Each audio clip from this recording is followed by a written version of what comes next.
একদিন তামিমদারি লাখুম ও জুজাম গোত্রের ৩০ জন লোকের সঙ্গে সাগর পথে ভ্রমণে যাওয়ার ইচ্ছা পোষণ করলেন। তারা দীর্ঘ পথ অতিক্রম করলেন। সাগর পাড়ে এসে পৌঁছানোর পরে নৌকা ভ্রমণের জন্য নৌকায় উঠলেন এবং সাগরের মধ্যবর্তী স্থানে পৌঁছালেন। তখন প্রচণ্ড বেগে ঝড় বৃষ্টি শুরু হলো এবং এত পরিমাণ দুর্যোগপূর্ণ অবস্থায় হলো যে তারা কোনো কুল কিনারা খুঁজে পাচ্ছিল না। তারা দেখতে পেল সাগরের পাশে একটি দ্বীপ। তারা সেই দ্বীপে লাভার ইচ্ছা পোষণ করলো এবং যখন তারা সেই দ্বীপে লাভলো তখন তারা দেখতে পেল একটি চুল বিশিষ্ট ভয়ানক প্রাণী, যা তারা আগে কখনোই দেখেনি। তাদের চুল এত পরিমাণ বড় ছিল যে অগ্রপশ্চাৎ কোনো কিছুই তাদের দেখা যাচ্ছিল না। তারা এটা দেখে কিছুটা ভীত সন্ত্রস্ত হলো। তারপর তামিমদারি তাকে জিজ্ঞাসা করলো, তুমি কে? তখন সেই ব্যক্তি বলল, আমি সংবাদ সংগ্রহকারী। তখন তামিমদারি বলল, তুমি কিসের সংবাদ সংগ্রহ করবে? তখন ওই ব্যক্তি বলল, একটি ঘরের দিকে ইঙ্গিত করে তোমরা ওইখানে যাও, ওই ব্যক্তি তোমাদের থেকে সংবাদ নিবে।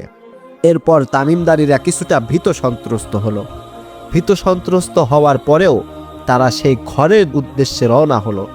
যখন তারা সেই ঘরের ভিতরে গেল তখন তারা দেখতে পেল একটি দানব আকৃতির ব্যক্তি চিকল দ্বারা বাঁধা রয়েছে এবং সেই ব্যক্তির কাছে কোনো প্রশ্ন করার আগেই সেই ব্যক্তি বলল, তোমরা কারা?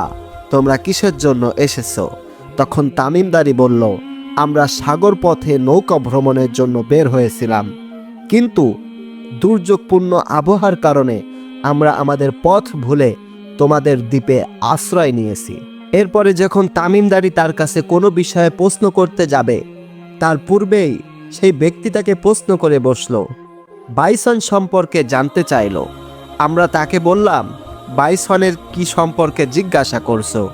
সে বলল, আমি সেখানকার খেজুরের বাগান সম্পর্কে জানতে চাইছি, সেখানের গাছগুলো এখনো ফল দেয়? তামিমদারি বলল, হ্যাঁ, এখনো সেটি ফল দেয়।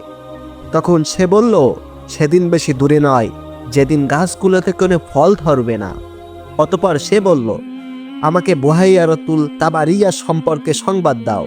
আমরা তাকে বললাম, বুহাইয়ারাতুল তাবারিয়া সম্পর্কে কি জিজ্ঞাসা করছো? সে বলল, আমি জানতে চাইছি সেখানে কি এখনো পানি আছে? আমরা বললাম, সেখানে প্রচুর পরিমাণ পানি আছে।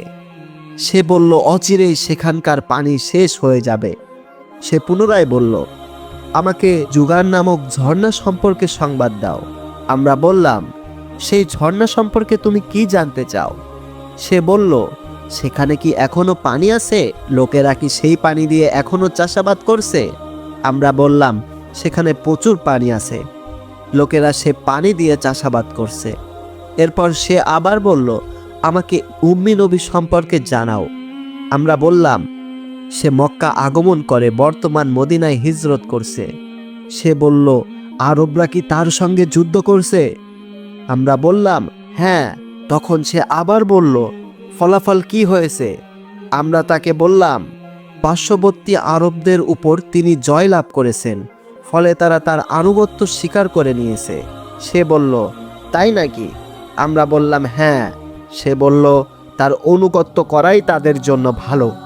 এখন আমার কথা শোনো, আমি হলাম দাজ্জাল। অচিরেই আমাকে বের হওয়ার অনুমতি দেওয়া হবে। আমি বের হলে 40 দিনের ভেতর পুরো পৃথিবী ঘুরব।